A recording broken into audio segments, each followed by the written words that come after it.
বহু প্রতীক্ষিত edit option চালু হচ্ছে আগামীকাল থেকে। স্কুল সার্ভিস কমিশনের অফিসিয়াল ওয়েবসাইটে যদি আমরা ভিজিট করি তাহলে আমরা দেখতে পাবো সেখানে একটি নোটিশ জারি করা হয়েছে। নোটিশে কি বলা হয়েছে? নোটিশে বলা হয়েছে যে guideline for editing for application second SLST 2025। এখানে দেখো, তোমরা দেখতে পাচ্ছ 29/7/2025 তারিখে নোটিশটি প্রকাশিত হয়েছে। আচ্ছা, নোটিশে কি লেখা হয়েছে?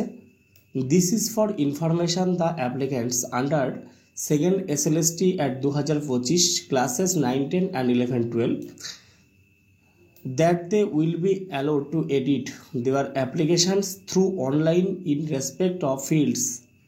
দেখো কি কি বদল করা যাবে, কি কি চেঞ্জ করা যাবে বা কি কি এডিট করা যাবে।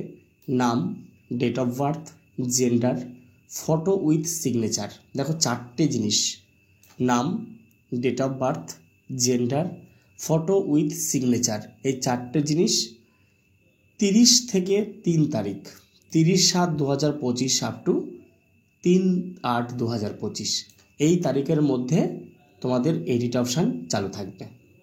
তাহলে যারা এই চারটে জিনিসে ভুল করেছিলে তারা এই সময়কালে ঠিক করে নাও। অবশ্যই মাথায় রাখবে, নাম ঠিক করা যাবে, ডেট অফ বার্থ ঠিক করা যাবে, জেন্ডার ঠিক করা যাবে, ফটো উইথ সিগনেচার এটা ঠিক করা যাবে।